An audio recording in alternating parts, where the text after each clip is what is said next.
الحمد لله ذي المجد والثناء والرفعة والعلا والعز والكبرياء الذي وحده لا شريك له لا ضد له ولا ند له ولا مثل له ولا مثال له ونشهد أن سيدنا ومولانا محمد عبده ورسوله والصلاة والسلام عليه وعلى آله وأصحابه وأزواجه وذرياته وأولياء ملته وعلماء أهل سنته أجمعين. أما بعد فأعوذ بالله من الشيطان الرجيم. بسم الله الرحمن الرحيم. سبحان الذي أسرى بعبده ليلا من المسجد الحرام إلى المسجد الأقصى. آمنت بالله صدق الله العلي العظيم وبلغنا رسوله النبي الكريم الأمين.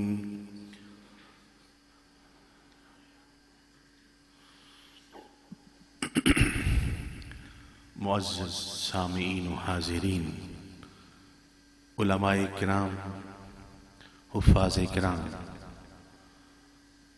عوام اہل سنت، بالخصوص قبلہ صاحبزادہ محمد داؤد مدظ اللہ العالی، دیگر علماء کرام،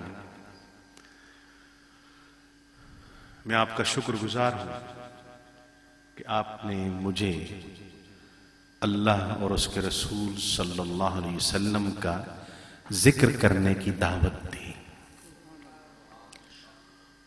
اور بالخصوص اس بات پہ شکر گزار ہوں کہ قبلہ نے مجھے پوچھا کہ جی آپ پہلے کتنی دفعہ گجرانوالہ آئے ہیں. میں نے کہا جی مجھے یاد ہے کہ ایک دفعہ میں یہاں سے گزرا، سیالکوٹ گیا تھا، تو پھر نہیں کبھی ایسا اتفاق ہوا. جی کیوں؟ تو میں نے کہا کہ جی میرے بزرگوں نے جو میری تربیت کی ہے وہ یہ تھی کہ درس و تدریس کے علاوہ باقی سارے کام حرام ہیں. رات کو عشاء کے بعد مطالعہ کرنے بیٹھے ہیں، صبح 20-22 سبق پڑھانے ہیں، کبھی رات کو 1 بج گئے، کبھی 2 بج گئے، کبھی 3 بج گئے. ایسا بھی ہوا ہے کہ بیٹھے بیٹھے اذانیں بھی ہوئی ہیں. سارا دن پڑھانے میں گزر گئے. کہیں امامت نہیں، کہیں خطابت نہیں، اس کے علاوہ کوئی کام نہیں. اور اب بزرگوں کی طرف سے مجھے کہا گیا کہ تمہیں اللہ نے جو 4 لفظ دیے ہیں وہ اس طرح سے بھی آگے پہنچاؤ، کیونکہ اب اکثریت سٹیج پہ جاہلوں کی آ گئی ہے.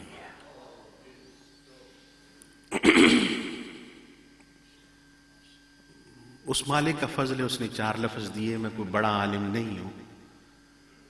کوشش ہوگی کہ قرآن کریم اور حدیث رسول صلی اللہ علیہ وسلم کے علاوہ کوئی اور بات نہ ہو.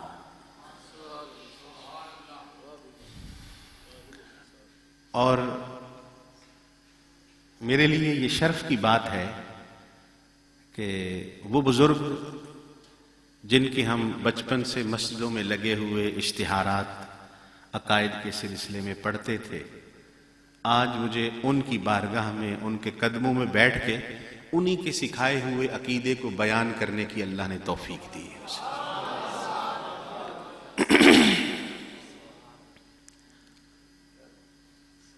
چند منٹ کی گفتگو ہوگی، زیادہ لمبی چوڑی نہیں ہوگی، پریشان نہیں ہونا۔ قرآن کریم فرقان حمید کے جو الفاظ میں نے تلاوت کیے کئی مرتبہ اپنے علماء سے سنے ہوں گے، یاد ہیں سب کو۔ اللہ جل مجدہ الکریم فرماتا ہے سبحان،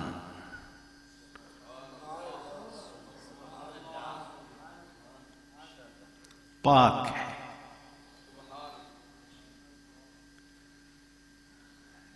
کہہ کون رہا ہے؟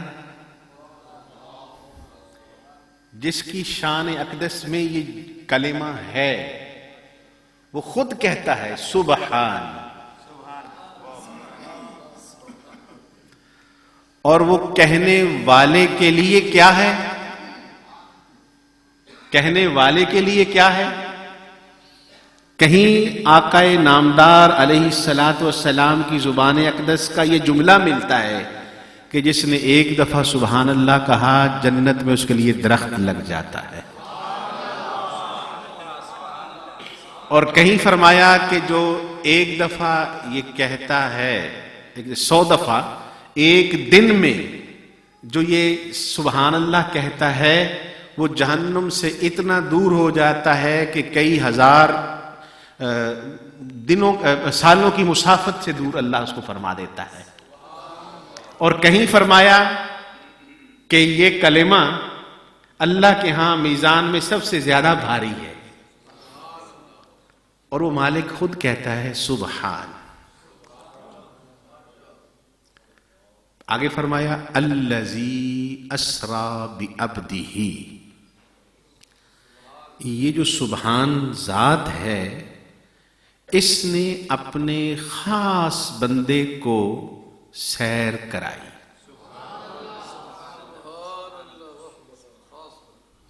خاص بندے کو سیر کرائی۔ لیلا، لام یہاں تنوین کا ہے، رات کے تھوڑے سے حصے کے اندر، رات کے کتنا تھوڑا کہ سنا اپنے علماء سے، برکت کے لیے ذکر کر رہا ہوں کہ جس بستر کو چھوڑ کے آقا علیہ السلام تشریف لے گئے واپس آئے تو گرم، وضو کیا جس پانی سے واپس آئے تو وہ نالی میں چل رہا ہے، چلتے ہوئے امامہ شریف باندھا گزرے جس درخت سے لگا اس کی ٹہنیاں ابھی تک حرکت میں ہیں۔ اتنا تھوڑا وقت ہے۔ من المسجد الحرام الى المسجد الاقصی، مسجد حرام سے شروع ہوئی سیر اور مسجد اقصی تک۔ اب قابل غور ہیں یہ لفظ، فرمایا اسرا بعبدہ،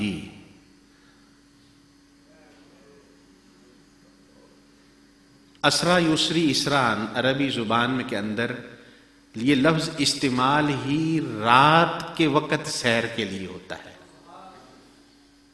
معنی اس کا کہ رات کو سیر، جو دن کو کی جاتی ہے اس کو یہ نہیں کہتے۔ پھر بے عبدہ فرمایا، عام طور پہ ترجمہ آپ نے سنا کر دیا جاتا ہے کہ جی اپنے بندہ خاص کو سیر کرائی۔ عبدہ کا معنی ہے بندہ اللہ کا، ہو اللہ کی طرف ضمیر راجع ہے، لیکن یہاں ایک اور فرمایا بے عبدہ، با یہ حروف جارہ میں سے، کہ بلا یہ طلباء کے لیے کچھ ذوق کے لیے ذکر کر رہا ہوں کہ دین کو اس طرح سے پڑھیں گے تو ایک ایک لفظ کیا، ایک ایک نقطے سے کیا کچھ نکلتا ہے۔ جو سیدنا علی المرتضیٰ رضی اللہ تعالیٰ عنہ کا فرمان ہے کہ میں بسم اللہ کی بے کی اگر تفسیر لکھنا چاہوں تو 70 اونٹوں پہ وزن لادا جائے گا، وہ کاغذ اتنے ہوں گے پھر بھی پوری نہیں ہوگی۔ وہ کیوں فرمایا؟ اب یہاں وہ بے عبدہ، اور نحو کا قاعدہ ہے الباء للالصاق، با جو کسی لفظ پہ آتی ہے وہ ملانے کے لیے آتی ہے، ساتھ کرنے کے لیے۔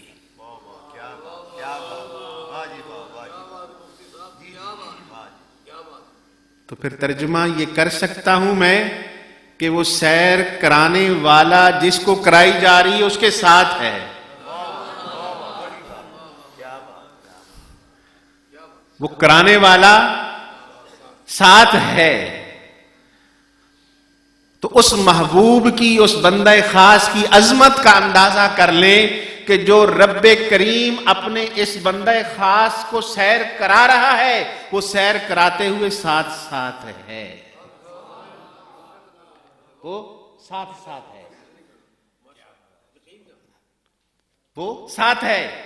پہلے فرمایا سبحان، وہ پاک ہے۔ تو علماء فرماتے ہیں کہ لفظ سبحان دعویٰ ہے، ایک تفسیر یہ کہ وہ مالک جو سیر کرا رہا ہے وہ ہر طرح کے عیب سے پاک ہے۔ بھئی کیسے مان لیں؟ دلیل کیا ہے اس کی؟ کیسے پاک مان لیں؟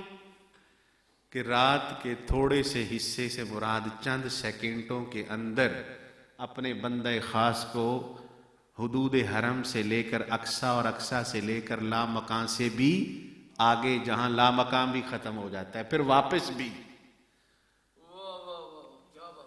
جو یہ کروا سکتا ہے اس میں کوئی عیب ہو سکتا ہے؟ دلیل یہ، اس کو دیکھ لو۔ اور پھر یہ نہیں صرف دعویٰ کہ کروائی، ختم نہیں ہوا، وہ اگلے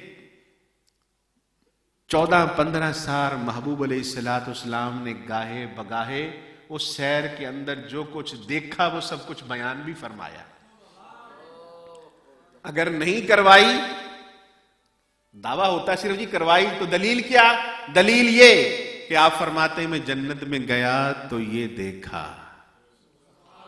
ایک ذوق والی بات ذکر کروں، بیان کرتے کرتے بلال حبشی پہ نظر پڑی، فرمایا بلال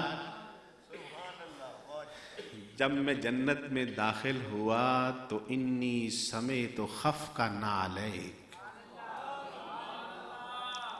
بلال میں نے اپنے آگے آگے تیرے جوتوں کی آواز سنی۔ چلیں آئیے کر دیتا ہوں بات، یہ بھی جوتوں کی آواز سنی، یہ نہیں کہا کہ بلال تمہیں دیکھا، تم جا رہے تھے۔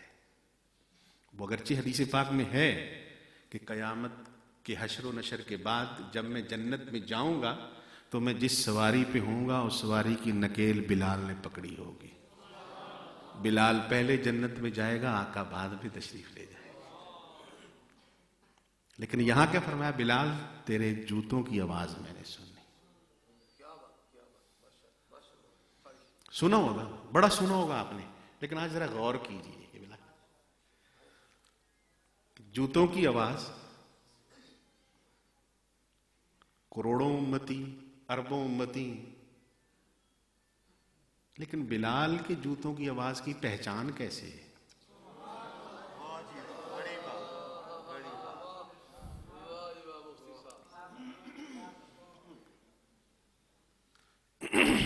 چلے نوجوان تو زیادہ سمجھیں گے، بزرگ بھی اپنے آپ کو ذرا 20 سال پیچھے لے جائیں۔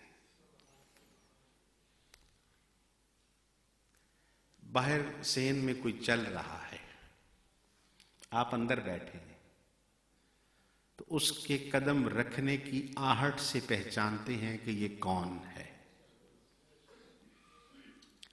گھر میں 10 افراد ہیں، 10 کے 10 کو نہیں پہچانتے، لیکن جس سے خاص دلی تعلق ہے اس کو چھت پہ چلتے ہوئے بھی پہچان لیں گے کہ کس کے قدموں کی آواز ہے یہ۔ آج تک یہ سنا ہوگا، دعویٰ نہیں کرتا، بڑے علماء ہیں، آج تک یہ سنا ہوگا کہ آقا سے ہم محبت کرتے ہیں، امتی محبت کرے تو یہ ہوتا ہے، یہ ہوتا ہے، یہ ہوتا ہے۔ اور جو کسی بابے نے کہا کہ تالی دونوں ہاتھوں سے بجتی ہے، وہ غلط نہیں کہا۔ ادھر محبت ہے تو ادھر بھی ہے، ادھر ہے تو ادھر بھی ہے۔ اور ادھر کتنی محبت ہے کہ جس سے محبت ہے. 1.5-2 لاکھ کا موبائل رکھنے والے نوجوانوں، رات کو میسج کی ٹیون بجتی ہے تو پتہ چلتا ہے کس کا ہے میسج.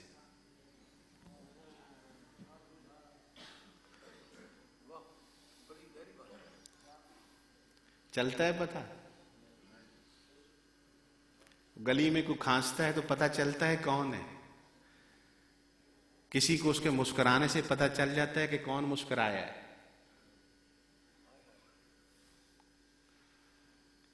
کس کا پتہ چلتا ہے؟ جو دل کے قریب ہے، جس کی ہر ادا دل میں سمائی ہوئی ہے کہ وہ بولتا کیسے، ہنستا کیسے، چلتا کیسے، اٹھتا کیسے، بیٹھتا کیسے ہے. جس کی ہر ادا دل میں سمائی ہوئی ہے، اس کے بارے میں پتہ چلتا ہے کہ کون جا رہا ہے، باہر کون چل رہا ہے، چھت پہ کون چل رہا ہے، کون ہنس رہا ہے، کون مسکرا رہا ہے، اس کے بارے میں پتہ چلتا ہے. تو یہاں اس جملے سے آقا کی محبت کا امتی سے اندازہ لگا لیں کہ وہ بلال حبشی کے قدموں کے رکھنے کے انداز کا بھی پتہ ہے کہ میرا بلال کیسے قدم رکھتا ہے اور اس سے آواز کیسی پیدا ہوتی ہے، اس کا بھی پتہ ہے. یہ تعویذ دے کے جا رہا ہوں کہ اگر آپ محبت کرتے ہیں آقا علیہ الصلوۃ والسلام سے تو ادھر سے بھی اسی درجے کی، بلکہ اس سے بڑھ کے، ادھر سے بھی اس سے بڑھ کے محبت ہے. تو اس لیے ہر جگہ پہ دعا کی، اللہم رب سلم امتی، اللہم رب سلم امتی. دوسری جگہ فرمایا، مولا جب تک میں اپنی امت کے بارے میں راضی نہیں ہو جاؤں گا اس سے آگے نہیں جاؤں گا. پھر خود فرمایا کہ سجدے میں سر رکھ دوں گا اور میرا رب کہے گا کہ محبوب سر اٹھا. مولا میری امت کے بارے میں مجھے راضی کر دے. پھر اتنی محبت ہے تو یہ سب کچھ کیا جا رہا ہے. تو یہ نہ سمجھا کیجئے کہ ہم یاد کرتے ہیں، ہم درود پاک پڑھتے ہیں، نماز پڑھتے ہیں، روزہ رکھتے ہیں، ہمارے دل کے اندر محبت ہے تو ادھر پتہ نہیں ہے کہ نہیں ہے. یہ کبھی بھی ذہن میں نہ رکھیے گا. اللہ اکبر. کرائی سیر، پھر واپس آئی. سیر کرائی تو تبھی بتایا نا کہ یہ کچھ دیکھا میں نے. عمر فاروق پہ نظر پڑی بیان کرتے ہوئے یہی فرمایا، عمر میں جنت کے سیر کر رہا تھا تو ایک بڑا خوبصورت محل مجھے نظر آیا. کسی صحابی کے بارے میں بھونکنے والوں ذرا یہ بھی پڑھا کرو. دین پڑھا ہی نہیں نا، پڑھا ہی نہیں. جنہوں نے پڑھا انہوں نے کیا کہا سن لیجیے. آج جنہوں نے پڑھا، جنہوں نے سمجھایا، انہوں نے کیا کہا کہ خواجہ بایزید بستامی رضی اللہ تعالیٰ عنہ کا یہ قول ہے. باقی صوفیاء بھی یہی کہتے ہیں. فرماتے ہیں کہ پوری دنیا کے نیکوکار اکٹھے ہو جائیں نا، پوری دنیا کے، تو اللہ کے ایک ولی کے مرتبے تک نہیں پہنچ سکتے. یاد رکھیے گا. اور سارے اولیاء اکٹھے ہو جائیں، مختصر بتا رہا ہوں، کسی ایک غوث کے مرتبے کو نہیں پہنچ سکتے. ساری دنیا کے غوث، قطب، ابدال، اوتاد، اولیاء اکٹھے ہو جائیں، مراد ان کے مرتبے کو اکٹھا کیا جائے، تو کسی ایک امام مجتہد مطلق کے مرتبے کو نہیں پہنچ سکتے. امام مجتہد مطلق اصطلاح بتائی میں نے. کون؟ امام اعظم ابو حنیفہ، امام مالک، امام شافعی، امام احمد بن حنبل، امام جعفر صادق اور کچھ اور ائمہ بھی ہیں جنہوں نے باقاعدہ اپنی سوچ بچار سے دین کے سارے معاملات کو ایک جا اکٹھا کیا اور امت نے ان کی پیروی کی. اصول و ضوابط انہوں نے دیے. اسے امام مجتہد مطلق کہا جاتا ہے. سارے غوث، کتب، ابدال اکٹھے ہو کے ان کے مرتبے کو، کیوں؟ حضور غوث پاک مقتدی ہیں امام احمد بن حنبل کے. تو غوث اعظم جس کو امام مان رہا ہے، ایک امام کے پیچھے کتنے غوث ہیں؟ ٹھیک اسی طرح امام شافعی کو ماننے والے امام راضی، امام غزالی جیسے لوگ ان کے مقلد، امام اعظم ابو حنیفہ رضی اللہ تعالیٰ عنہ کو اپنا امام ماننے والے داتا صاحب جیسے بزرگ. ایک کا ہی نام لے رہا ہوں. جنہوں نے حضور امام اعظم کا نام لکھتے لکھتے 10 لائنوں کے اندر امام اعظم کے القابات لکھے تو پھر نام لکھا. کبھی کشف المحجوب پڑھیے گا. اللہ اکبر. تو ایک مجتہد مطلق کے درجے کو سارے غوث کتب ابدال اوتاد اور ائمہ مجتہدین مطلق اکٹھے ہو جائیں تو کسی ایک تابعی کے مرتبے کو نہیں پہنچ سکتے. کیا کہا؟ تو جو امام مجتہد مطلق بھی ہو تابعی بھی ہو،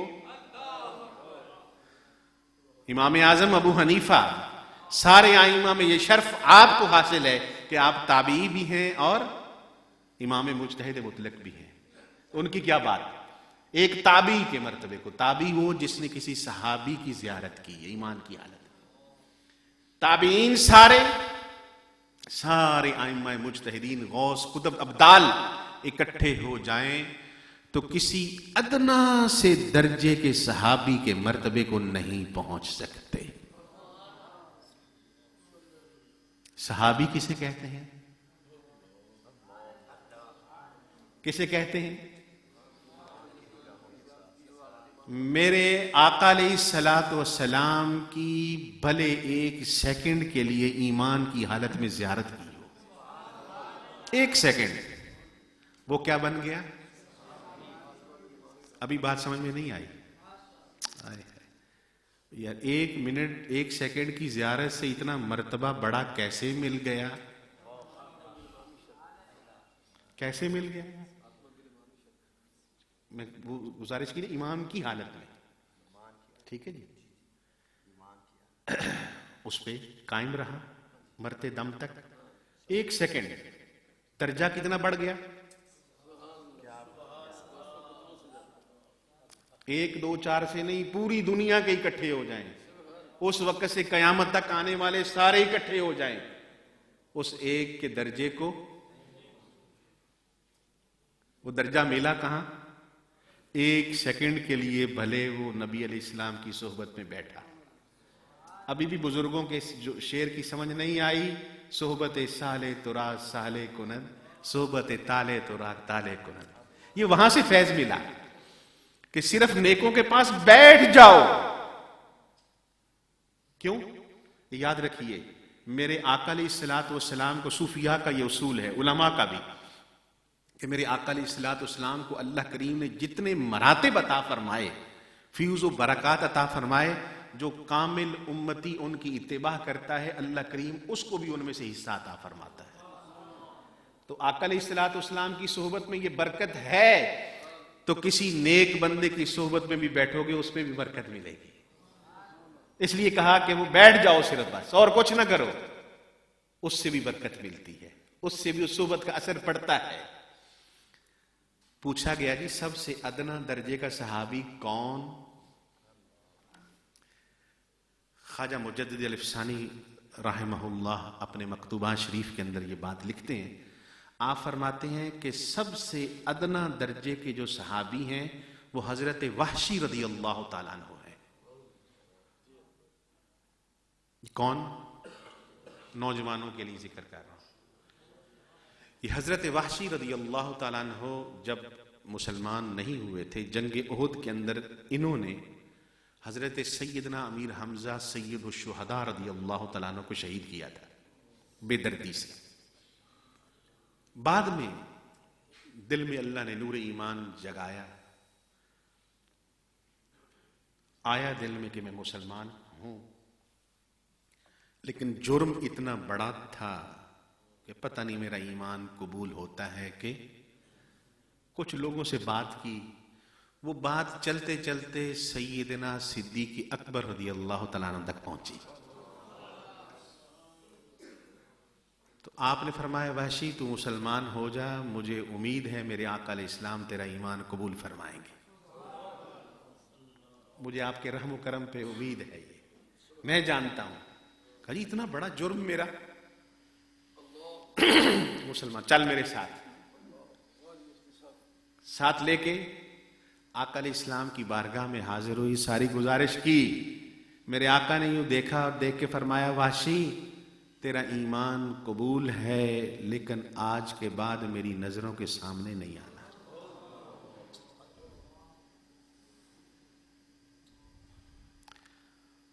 اور اس کامل ایمان حضرت وحشی کا ایمان دیکھیے کہ اس کے بعد کبھی آئے بھی نہیں سامنے کہ مجھے دیکھ کے میرے آقا کو تکلیف ہوگی۔ اس ایک نظر نے کہاں پہنچایا؟ درجہ صحابہ میں سب سے کم ہے، لیکن پوری دنیا کے غوث کتب ابدال اکٹھے ہو کے ان کے درجے تک نہیں پہنچ سکتے۔ اور بھونکنے والے تو بڑوں کے مقابلے میں بھونکتا ہے، تو بڑوں کو بھونکتا ہے۔ وہ بڑے بھی پھر کون؟ بڑے بھی کتنے بڑے؟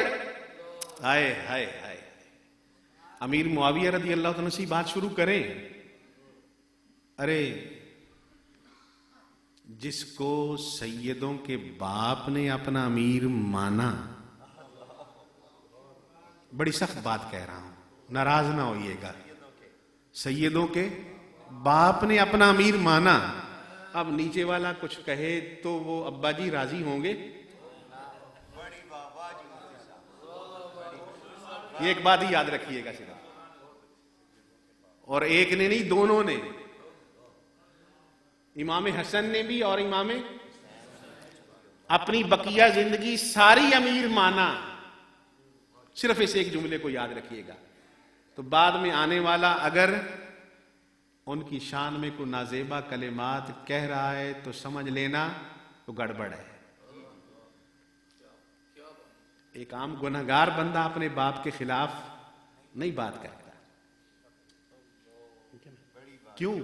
پھر آگے دیکھیے کہ حضور وہ ادنا درجے کے صحابی کا یہ مرتبہ ہے، تو جسے آقا علیہ الصلوۃ والسلام نے اتنا امین جانا کہ وہی لکھنے کے لیے ڈیوٹی لگا دی، اتنا امین جانا، اتنا صاحب علم جانا کہ انہیں کیا کر دیا؟ پھر سیدنا ابو بکر صدیق نے انہیں گورنر بنایا، عمر فاروق نے انہیں گورنر رکھا، عثمان غنی رضی اللہ تعالیٰ نے انہیں گورنر رکھا، سیدنا علی المرتضیٰ نے انہیں گورنر رکھا۔ چاروں بڑے جس کی صلاحیت کو مانتے ہیں۔ گورنر کا مطلب یہ آج کا گورنر نہ سمجھیے گا، یمن فتح کیا، ترکی فتح کیا، شام فتح کیا، آج کے ملک اتنے بڑے، اور وہ یورپ تک آگے چلے گئے، اتنی بڑی خدمات، اور ان کے ہاتھوں پہ یہ 10-12 ملک جو آج کے ہیں، کتنے لوگ مسلمان ہوئے، کتنا بڑا درجہ ہے، ان کے بارے میں بھونکو۔ یہ ادنا درجے کے صحابی جو ہیں ان کے بارے میں کسی کی جرت نہیں ہے کہ کوئی بات کر جائے، اور کہاں پہنچتے ہو،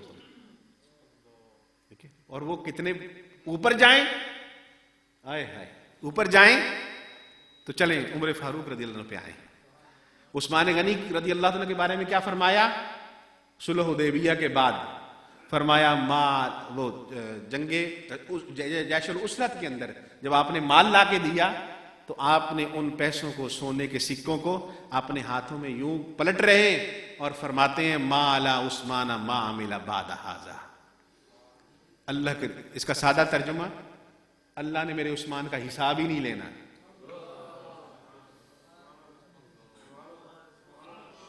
تو تم بھونکو ان کے بارے میں۔ علی المرتضیٰ رضی اللہ عنہ کو تو جانتے ہی ہیں سارے، ٹھیک ہے۔ اوپر چلے، اب معراج کی بات ہو رہی، عمر فاروق کو دیکھا، عمر میں نے جنت میں سیر کر رہا تھا، بڑا خوبصورت ایک محل دیکھا، تو میں نے پوچھا جبرائیل سے، جبرائیل یہ کس کو ملے گا؟ کہا جی یہ آپ کے عمر کا ہے۔ تو تمہارا نام سن کے دل میں شوق پیدا ہوا کہ اندر سے دیکھوں کیسا ہے۔ تو اے عمر میں اندر جانے لگا تو اس کے صحن میں نے ایک خاتون کو دیکھا، تو تمہاری غیرت مجھے یاد آئی، میں واپس پلٹ آیا۔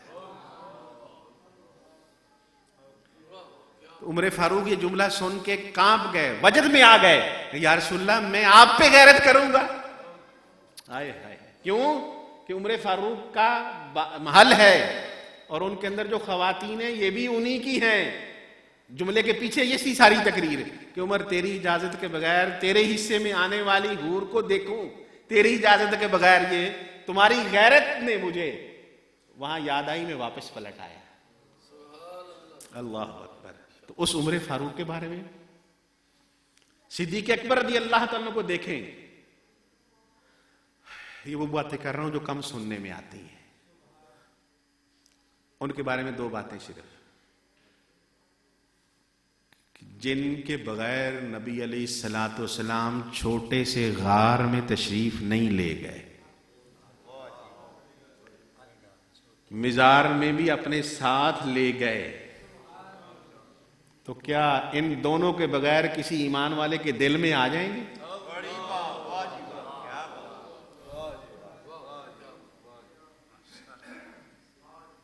شیخین کے بغیر کسی کے دل میں؟ ارے بدبخت، تو نے کبھی غور ہی نہیں کیا کہ اس وقت سے لے کر آج تک جو امتی سرکار کی بارگاہ میں حاضر ہوتا ہے اسے کہا جاتا ہے ادھر بھی سلام پڑھ، ادھر بھی سلام پڑھ۔ میرا وجدان کہتا ہے ادھر نہیں پڑھے گا تو تیرا قبول نہیں ہوگا، یہ میں کہہ رہا ہوں، ممکن ہے غلط ہو، ادھر نہیں پڑھو گے تو قبول نہیں ہوگا۔ تو اس وقت سے لے کر آج 1450 سال گزرنے تک لاکھوں لوگ جہاں سلام پڑھ رہے ہیں، ہر غوث بھی گیا، ہر قطب بھی گیا، ہر ولی بھی گیا، کسی نے کبھی کوئی بات نہیں کی، تو بکواس کر رہا ہے۔ اور پھر مہر اس قبولیت پہ یوں لگائی، فرمایا قیامت کے دن میں اٹھوں گا تو میرے دائیں ہاتھ میں صدیق اکبر کا ہاتھ ہوگا، بائیں میں عمر فاروق کا ہوگا، ہوں گے وہاں حضرت سیدنا عیسیٰ علیہ السلام بھی، کبھی غور کیا؟ ہوں گے وہاں سیدنا عیسیٰ علیہ السلام بھی وہیں ہوں گے، ان کے بارے میں تو نہیں کہا، یہ نہیں کہ ان کا مرتبہ کم، لیکن یہ محبت کا اظہار ہے، امت کو سکھانا تھا کہ ان کے ساتھ کس طرح سے جڑے رہنا ہے، ان سے ہٹو گے تو کچھ نہیں ہے، ان سے ہٹو گے تو کچھ نہیں۔ اب واپس ہے، فرمایا سبحان الذی اسری بعبدہ، اس سے یقین ہو گیا کہ کرائی سیر کرائی، نہ کی ہوتی تو یہ سب کچھ بتایا نہ جاتا، چھوٹے ذہنوں کے لیے بات کر رہا ہوں۔ کہاں سے دیکھا یہ سب کچھ؟ دیکھا کہاں سے؟ نہیں کی سیر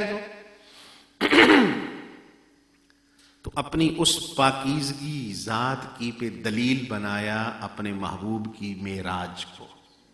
اور یہ یاد رکھیے گا کہ معراج متعدد مرتبہ ہوئی، نبی علیہ الصلوۃ والسلام کو معراج متعدد مرتبہ ہوئی، خواب میں بھی ہوئی، ظاہری حالت میں بھی ہوئی، لیکن یہ اس خاص کا ذکر ہے، اس خاص معراج کا ذکر ہے۔ اللہ اکبر۔ پھر علماء فرماتے ہیں کہ اس کو یوں بھی سمجھیں کہ اس سیر کرانے میں دعویٰ ہے کہ رات کے چند سیکنڈوں میں اپنے محبوب کو یہاں سے لے کر لامکان سے بھی اوپر تک سیر کرائی، پھر یہ کچھ دکھایا بھی، صرف سیر نہیں کرائی، سب کچھ دکھایا، اور پھر واپس۔ نہ ماننے والے، اگر نہیں مانتا تو اعتراض آئے گا اس ذات پہ جسے تو پاک کہتا ہے، اس کے نام ماننے پہ میرے محبوب کی ذات پہ کوئی اثر نہیں پڑے گا، میری ذات پہ اثر یہ پڑے گا کہ تو مجھے پاک کہتا ہے اور میری کہی ہوئی بات کو نہیں مانتا۔ میں کہہ رہا ہوں، میری کہی ہوئی بات کو نہیں مانتا۔ اور یاد رکھیے، یہ کہیں کہیں چٹکلے علمی کیوں چھوڑ رہا ہوں میں، اس کی کتنی ضرورت ہے، اس وقت جتنی ضرورت ہے علم کی ترویج و اشاعت کی، اس کو پروان چڑھانے کی۔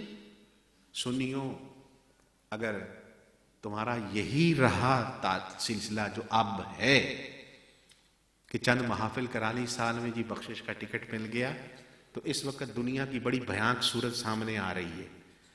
دو چیزیں اس میں سے بتا رہا ہوں، کبھی نیٹ پہ دیکھیے۔ رحیم یار خان میں جامعہ اسلامیہ ان کا مدرسہ، اس کا نام رکھ دیا انہوں نے جامعہ قادریہ، نیٹ پر سوشل میڈیا پر اس نام سے اور اپنے خاص بندے تیار کیے باقاعدہ نعتیں پڑھنے والے. دیکھیے اس کو، اپنی خاص نعتیں تیار کر کے پڑھا رہے ہیں اس طرح مجمع، اور سارا وہ شو کر رہے ہیں. جامعہ قادریہ کی ویب نام سے سرچ کر لیجئے گا. اب وہ یہ کام کس لیے کر رہے ہیں؟ سوشل میڈیا پہ دیکھو فلاں کی تعزیت کے لیے گیا جی، فلاں کے سارے ثواب کے لیے وہ محفل بھی کی گئی. اب وہ یہ سارے کام کیوں کر رہے ہیں؟ جھانسا دینے کے لیے لوگوں کو. آ جا کے کیا بچے گا؟ علم. وہ علمی مار ان کو جو ہمارے بزرگوں نے دی. ہمارے بزرگ ان پہ حاوی آئے تو کس بات پہ آئے؟ علمی بنیاد پہ وہ آئے. صرف یہ نعتیں پڑھ کے جلسے کر کے نہیں آئے. ساری ساری رات بیٹھ کے کتابیں کھنگالی، وہ علمی دلائل ان کے سامنے رکھے، لوگوں نے تب جوتے مارے ان کو. اور ہم نے یہ سلسلہ چھوڑ دیا تو کل کو ہماری قبروں کا بھی نام لینے والا کوئی نہیں رہے گا. اور اس بد اعتقادی کو کس طرح پھیلایا جا رہا ہے. کل پرسوں میں نے دیکھا، کچھ سرچ کر رہا تھا، کل ایک کانفرنس میں میرا لیکچر ہے سائبر کرائم پر، اس میں مجھے بلایا گیا. اس حوالے سے میں کچھ دیکھنا چاہ رہا تھا تو میرے سامنے ایک شخص آیا، وہ تقریر کر رہا ہے اور اس میں وہ کہہ رہا ہے کہ جی یہ مولوی جھوٹ بولتے ہیں، یہ جو من المسجد الحرام الی المسجد الاقصی، یہ مسجد اقصی جو اس میں فلسطین میں کہتے ہیں، یہ وہاں نہیں ہے، یہ جھوٹ بولتے ہیں. یہ مسجد اقصی، ہاں. اب وہ یہ ہمیشہ یاد رکھیے گا، جب بھی کبھی کوئی فتنہ آیا ہے، یہ 1400 سال کی تاریخ جو میں نے پڑھی، مجھے جو سمجھ میں آیا وہ فتنہ مذہب کے نام پہ آیا ہے. کوئی نہ کوئی جو ہے وہ دل کو چبھنے والا پوائنٹ جو عقیدے کا ہے اس کو سامنے رکھا جائے گا اور اس کی آڑ میں یہ بدعقیدگی پھیلائی جائے گی.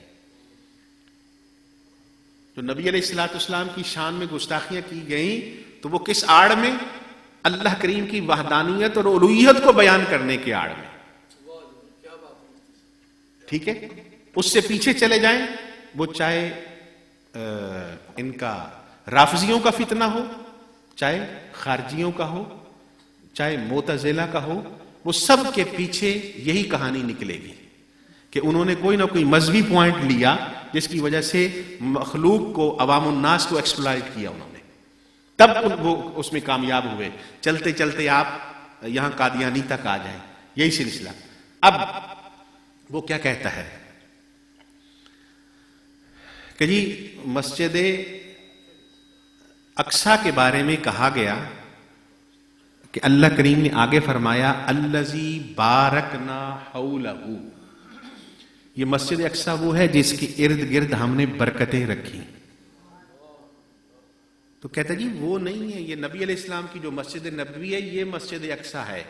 میں اگر غلط کہہ رہا ہوں تو یہ بتاؤ، اللہ کہہ رہا ہے کہ اس کے ارد گرد برکتیں رکھی، تو وہاں تو گولیاں چل رہی ہیں، برکتیں تو مسجد نبوی کے اندر ہیں. دل کو چھیڑا نا اس نے، اور پچھلے آپ کے سارے بڑوں کو غلط کر دیا. اور اس میں آپ کے عقیدے کو وہ کیسے چھیڑ رہا ہے کہ برکت ارد گرد اس کے رکھی. اللہ کریم فرماتا ہے تو کیا برکت؟ اس وقت سے لے کر آج تک کے سارے مفسرین نے یہ لکھا کہ اس کے ارد گرد ہزاروں انبیاء کے مزارات ہیں جن کے بارے میں اللہ فرما رہا ہے بارکنا حولہ. یہ مزارات کو جو برکت والا کہتے ہیں، یہ عقیدہ ختم کرو، یہاں سے نکالو. بڑوں کو بھی غلط کہہ گیا اور آپ کے عقیدے کو بھی تہس نہس کر دیا. آڑ کیا لی کہ جی میرے آقا کی مسجد جو ہے وہ سب سے خوبصورت ہے، برکتیں تو وہاں نظر آتی ہیں، ادھر نظر ہی نہیں آتی ہیں. اور جس برکت کی بات ہو رہی ہے اس برکت کو وہ پیچھے چھوڑنا چاہ رہا ہے. اور اللہ کریم نے جو کہا کہ بارکنا حولہ، ابراہیم علیہ السلام، اسحاق علیہ السلام، اس کے بعد حضرت زکریا علیہ السلام، ہزاروں انبیاء ایسے ہیں جن کے مزارات وہاں پر ہے. کیوں کہ ابراہیم علیہ السلام کے بیٹے اسماعیل علیہ السلام نے یہ قبلہ بنایا، ان کے لیے قبلہ بنا. اس سے پہلے روایات کے مطابق آدم علیہ السلام نے یہاں بنایا تھا. آدم علیہ السلام سے لے کر اسماعیل علیہ السلام تک جتنے انبیاء آئے ان کا قبلہ بیت المقدس رہا. پھر آقا علیہ السلام تشریف لائے تو آپ کی خواہش پہ فَلَنُوَلِّيَنَّكَ قِبْلَةً تَرْضَاهَا، اے محبوب جس پہ تو راضی ہے اسے ہم قبلہ بنا دیتے ہیں. ٹھیک ہے نا؟ تو وہ سارے انبیاء کے مزارات اس کے ارد گرد، اللہ کریم نے اسے برکت والا کہا. ہمیں ہمارے بزرگوں نے عقیدہ اس سے دیا کہ جن مزارات کو اللہ برکت والا کہہ رہا ہے، اس کا مطلب ہے مزارات پہ جانے سے برکت ملے گی.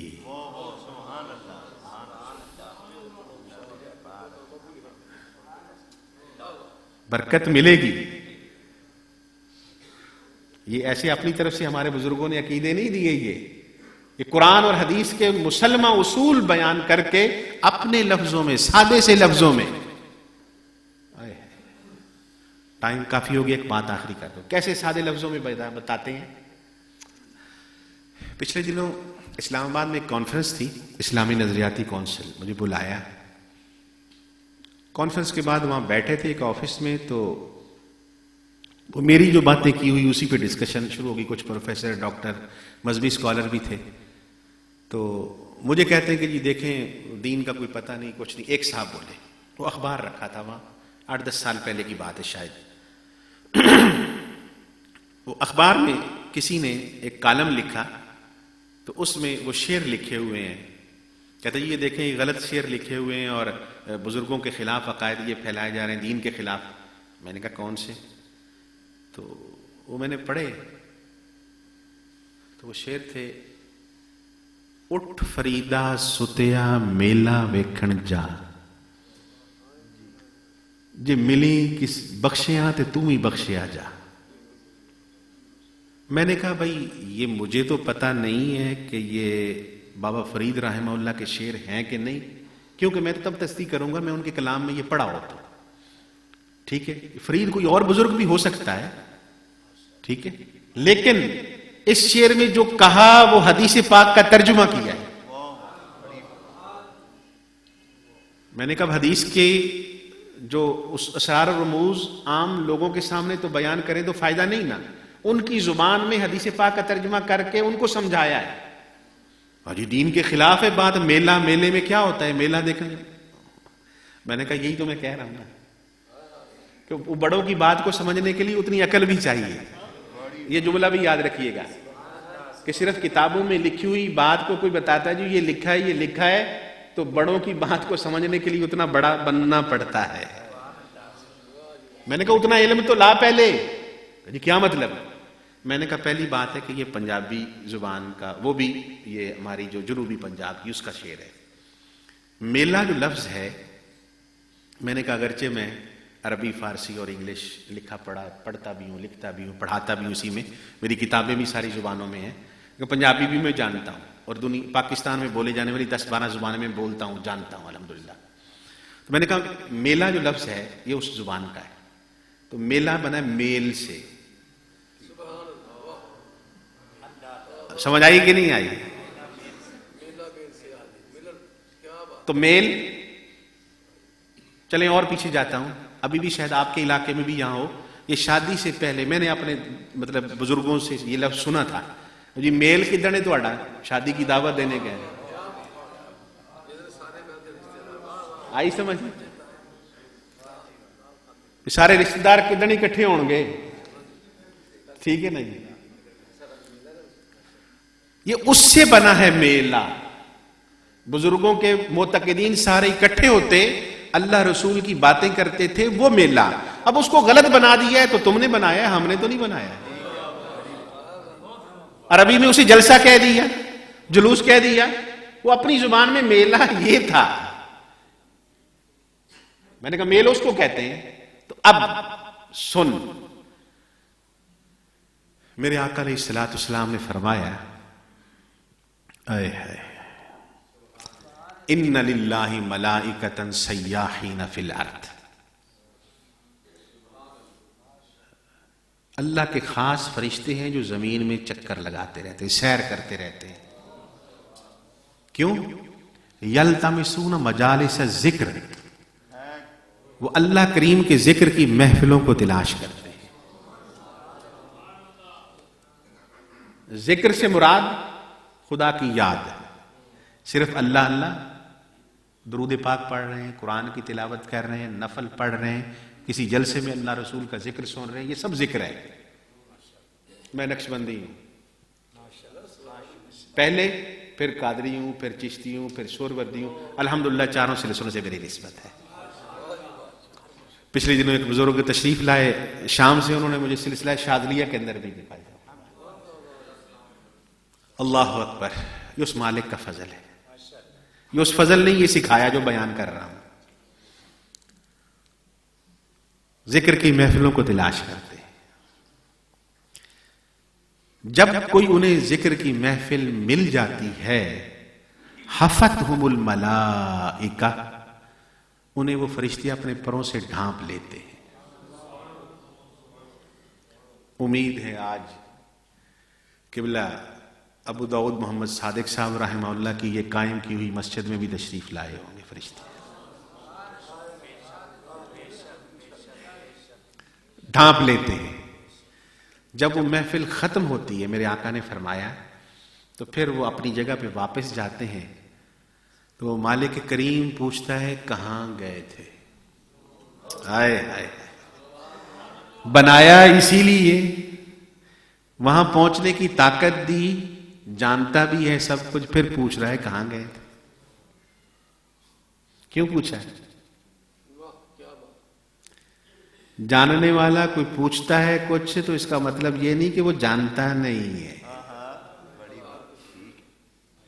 سارا عقیدہ آپ کا اسی پر ہے کہ جی نبی علیہ السلام نے فلاں کیوں پوچھا، فلاں کیوں پوچھا، فلاں آیا تو نام کیوں پوچھا.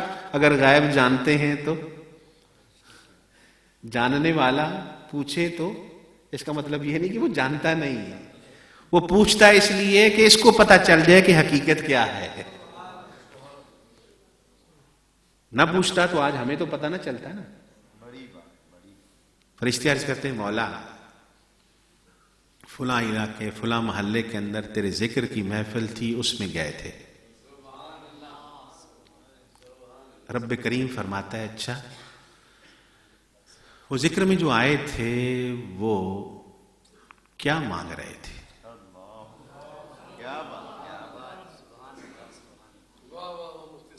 مطلب کس لیے آئے تھے؟ فرشتے عرض کرتے ہیں مولا تیری جنت مانگ رہے تھے. اچھا تو کسی نے دیکھی جنت؟ مانگتا تو وہ چیز نا بندہ جو دیکھی ہو، پسند آتی ہے، پھر مانگتا ہے یہ دے دے، کتنے پیسے اس کے. مولا دیکھی تو کسی نے نہیں. اچھا اگر دیکھ لیں تو پھر؟ مالک فرماتا ہے دیکھ لیں تو پھر؟ فرشتے عرض کرتے ہیں مولا دیکھ لیں تو پھر تو بڑے خشوع و خضوع سے گڑ گڑا گڑا کے تجھ سے مانگیں گے. اچھا اور بتاؤ کس چیز سے پناہ مانگ رہے تھے؟ مولا تیری جہنم سے پناہ مانگ رہے ہیں. جہنم دیکھی کسی نے؟ مولا دیکھی نہیں. دیکھ لیں تو مولا تو پھر تو رو رو کے گڑ گڑا گڑا کے آرزویں کریں گے، دعائیں کریں گے مولا معاف کر دے، جہنم سے بچا ہمیں. اچھا فرشتوں گواہ ہو جاؤ، اس محفل میں جتنے لوگ آئے تھے میں نے سب کو بخش دیا.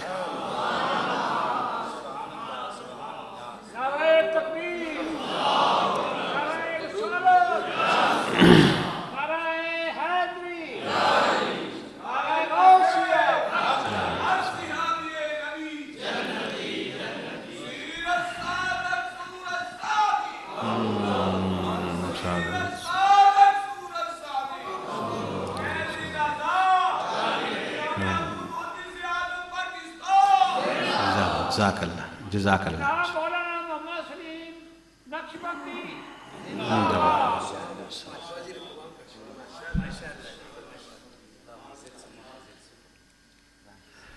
اللہ اکبر، اللہ جزاک اللہ. مولا ایک فرشتہ کوئی ان میں نا میرے جیسا ہوتا ہے، حساب کتاب کرنے والا ہے. کہتا ہے یا اللہ تم سب کو بخش دیا، اس میں جو فلاں بندہ آیا تھا تو وہ تو فیہم عبد خطاؤن، بولا وہ تو بڑا ہی گناہگار. اور ایک حدیث پاک میں یہ الفاظ ہیں کہ مولا وہ بندہ تو کسی کام اور جا رہا تھا تو گزر رہا تھا، ایسے ہی بیٹھ گیا، جیسے میرے جیسے آدمی دیکھتے ہیں مولوی شور کیسی لگاتا ہے،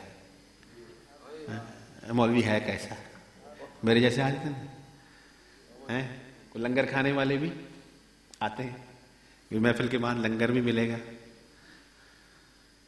یہ حضرت نے نہیں مجھے بتایا، پتہ نہیں ہے کہ نہیں، ٹھیک ہے، لیکن یہ ضرور امید ہے کہ بہت کچھ ملتا ہے کہ نہیں۔ مولا وہ تو بڑا گناہگار کسی کام گزر رہا تھا، وہ تیرا ذکر سننے کی نیت سے بھی نہیں آیا، تو فرما رہا ہے سب کو بخش دیا۔ ہائے ہائے ہائے ہائے ہائے، میرے رب کریم نے جو فرمایا وہ جملہ میرے آقا کی زبان سے یوں نکلا، فرمایا ہم الجلساء لا یشکا جلیسہم، میرا ذکر کرنے والے ایسے دوست ہیں جو ان کے پاس بیٹھتا ہے کبھی بدبخت رہتا ہی نہیں۔ وہ آیا اپنے کام، جا اپنے کام رہا تھا، مجھے اس گناہگار کے گناہوں سے غرض نہیں، مجھے تو غرض ہے کہ بیٹھا میرا ذکر کرنے والوں کے پاس ہے۔ الذی بارکنا حولہ، صحبت سالے ترا سالے کنن، صحبت تالے ترا تالے کنن، اٹھ فریدا ستیا میلہ ویکھن جا۔ اب سمجھ آئی؟ اب آئی سمجھ کہ اس محفل ذکر میں جا۔ میں نے کہا یہ تو حدیث پاک کا ترجمہ ہے۔ ان کے پاس بیٹھا بخشیا جائے گا۔ میں نے کہا بابا جی نے اپنی زبان میں اس کا ترجمہ کر کے حدیث کا بتایا، وہ یقین کریں کہ وہ سارے بڑے پریشان ہو کے بیٹھے، کہتے جی آپ نے کیسے نکالا ہے؟ میں نے کہا یہ دین کے مصلح نے مجھے سکھایا ہے، مجھے تو آپ دکھا رہے ہیں کہ یہ شعر ہے، اس سے پہلے تو میں نے نہیں پڑھا، میں نے تو یہ پڑھا ہے، تو اس کا مطلب اب لگا پتا کہ یہ واقعی بابا فرید کا شعر ہے۔ کہ جی پہلے آپ کہہ رہے تھے پتہ نہیں کس کا۔ میں نے کہا کیوں؟ یہ ان کا فیضان ہے کہ انہوں نے مجھے کیا یاد دلایا ہے کہ ہم نے جو بات کی ہے وہ غلط نہیں کی، یہ ان کا فیضان ہے۔ کیوں؟ کہ میرے استاد نے مجھے سکھایا کہ جس بزرگ کی کتاب پڑھتے ہیں اس کی روح سے براہ راست فیض ملتا ہے، اور یقین کیجئے اس فیضان کو دیکھا ہم نے، بارہا دیکھا۔ کیسے دیکھا حضرت؟ تجربے میں جو بات آئی، رات کو مطالعہ کیا۔ ایک دفعہ میں ایک بات ذکر کرتا ہوں صرف، آخری بس، رات کو مطالعہ کر رہا ہوں شرح عقائد کا، اس وقت پڑھانا ہے، کراچی جب میں تھا، عمر بھی میری 18 ساڑھے 18 سال ہے۔ ایک جگہ بات سمجھ میں نہیں آ رہی، دوسری دفعہ اس کو دیکھا، تیسرا دیکھا، اس کی شروعات دیکھ رہا ہوں، دیکھتے دیکھتے 3 بج گئے، ذہن نے جواب دے دیا، زور دے دے کتاب بند کی، چلا گیا، صبح دیکھیں گے۔ وہ کلاس جب آئی تو میں نے ان سے معذرت کی، پچھلا سبق پڑھایا، جب وہاں پہنچے تو میں نے کہا یار یہ بات میری سمجھ میں نہیں آئی، کل پڑھیں گے، لیکن ذہن ادھر ہی لگا ہوا ہے کہ یہ ہے کیا۔ عصر کی نماز کا وقت ہو گیا تو میں یقین کریں کہ جس کے لیے پچھلے 24 گھنٹوں سے زور لگا رہا ہوں وہ بات سمجھ میں نہیں آ رہی، کئی کتابیں بھی سامنے ہیں، تو سمجھ کہاں آئی؟ امام کے پیچھے کھڑا اللہ اکبر کہی، ہاتھ باندھنے سے پہلے پہلے وہ بات سمجھ میں آ گئی۔ اور کیسی سمجھ میں آئی؟ اگلے دن سبق کے دوران میں نے وہ بتائی طالب علموں کو، لیکن میں نے کہا کہ میں نے یہ کہیں پڑھا نہیں، یہ میری اپنی بات ذہن میں آئی ہے، اس کا جواب یہ ہے۔ یقین کیجئے 10 سال بعد میں نے کسی کتاب میں وہی بات بھی نہیں پڑھی، پہلے پڑھی نہیں تھی۔ یہ ان بزرگوں کا فیضان ہے جن کی وہ کتاب ہوتی ہے، جن کا کلام پڑھتے ہیں، جن سے نسبت ہوتی ہے۔ یہ کیوں کہا؟ یہ کیوں کہا؟ او بے مرشدیا، او بے پیریا، جیدہ پیر نہیں شیطان پیر، نسبت بہت کچھ دیتی ہے۔ وَمَا عَلَيْنَا إِلَّا الْبَلَاغُ الْمُبِينُ۔